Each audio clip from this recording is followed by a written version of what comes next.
All right, guys, it's Paul Singh, the Market Speculator, with the trade report for Friday, January 4th, 2019. We're about to close out on the first week of the year, and we're starting today pretty good. First, let's get to yesterday. Failure at the 9 EMA. So big move down here. This is why we established the IWM short to balance our longs, even though they're non-correlated. SPXL is still there. So this was the trigger we talked about before, and we do have a pair trade in, and I'll talk about how I position sized the IWM trade to balance some of this in a second here. But SPY this morning is gapping up, still not above the 9, so that's what we're going to watch for today. Does SPY and the other indexes, do they close above the 9? If they do, they'll be pretty good heading into the weekend. I'm probably not going to add another long position, although I'll give some possibilities for you guys who want to. But with 3 longs right now, I don't think it's a good time to be adding, especially going into the weekend. Anything could happen over the weekend that sets up a gap up or a gap down on Monday. We don't know. So, but technically here we do have the failure at the 9 and what looks like continuation down. We'll see what happens today. If we hold this level, if we continue, or if we have happen what has been happening, which is strong opens tend to get sold. And that's happened throughout this entire bear market here. We did have good news this morning with the jobs report. Qs, same thing.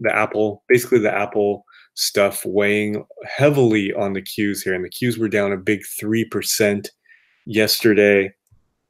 Then IWM, I'm sorry, it's the Qs, not IWM, that I added yesterday. But we can see IWM here actually holding up better than the Qs, which is why I took that trade. And let's go to SQQQ in the second, first analyzing the Qs. Big move down yesterday, obviously 3%, almost 3.25% here, failure at the 9. Idea here is that we'll at least test these lows. Now it's gapping up this morning up to 151 here on the Qs. And we want to see for the health of the market, we want to see a move here above 153. And then if it were to cross this range here, that would be very strong. Again, failure would be very, very weak. And we'll watch today to see what happens. Now, the SQQ trade, remember, those of you who are new or have never traded these, we've been trading these inverse ETFs a lot in this bear market here. The idea being you can go long these things to short the market. And you can see here, this is basically a flip of the Qs, and it's leverage. So we're getting 3 times leverage. Yesterday, they were up almost 10%. Entry was right around 18. I think it was 18.10. Stop is going to be at 16.50. So way down here around this range. So basically, if we look at the Qs, even if the Qs closed right around the 9, we'll probably still have room around the SQQ to get up here. Now, if you guys read the New Year's resolution post or goals post, one of them was to not take more than 1.2% risk this year, and I'm already setting this one up at 1.5%. So technically that's breaking that rule, but there's a reason I'm doing it. The reason is I want to balance the 3 longs. So I am willing to take a little more risk, and there's a method to this, though. It's okay, because what does it mean? It means if I'm getting 1.5 on this, it likely means that the 3 positions are doing well, even though they're a little bit non-correlated in Brazil, oil, and most specifically SPXL. So let's go to our other position, SPXL. Almost got stopped out yesterday, closed at 30.50. Our stop's at 30, set to open around 31.80 this morning. So again, if IWM the Qs are going down, that means SPXL will be going up, likely. So this is the pair trade. We talked about this about a week ago, potentially putting on a pair trade. This is it, and I'm taking on a little more risk. So the SQQ covers at least 2 of my long positions in a sense. So that's the idea here behind this risk, even though it's violating one of the rules I set for the year. There's a method, a reason for doing that. Now let's get to oil. Oil is popping this morning. UWT is set to open, and I think the entry was around 9:30, is set to open around 10 something, which is triggering another entry. So if you're not in oil and this level holds, I think it's a good spot. Here we go. Oil set to open at 10:17. It's a good spot to enter oil here. Low risk, high reward. And then Brazil is doing fantastic here, up to 40.90. Entry was around 37. 27.50 for BRZU, the triple leverage, and we're set to open around 30.50. So we're already up 3 points.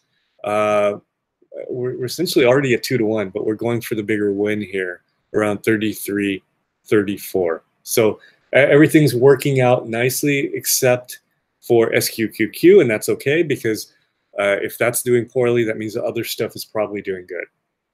Okay, so heading into the weekend, if you're looking to add along, and you might want to look at Netflix here, has been strong, has made this nice bounce already from 232 to 271. Watch for a break of the 50-day moving average. We talked about when bottoming and breaking above the 50-day moving average, and I really want to take this one.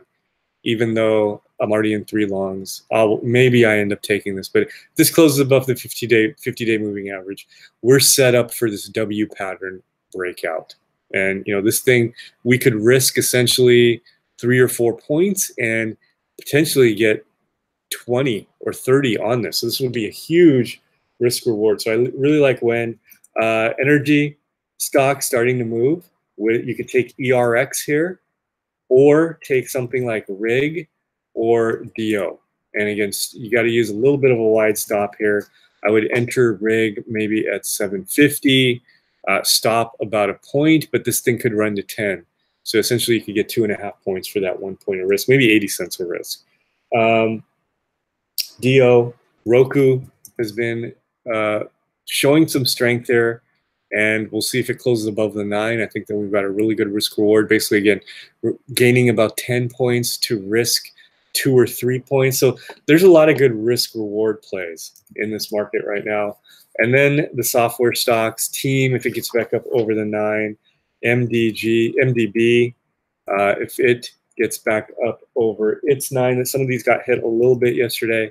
Cyber, if it gets above its 50-day moving average, AYX, if it gets back up over its 9.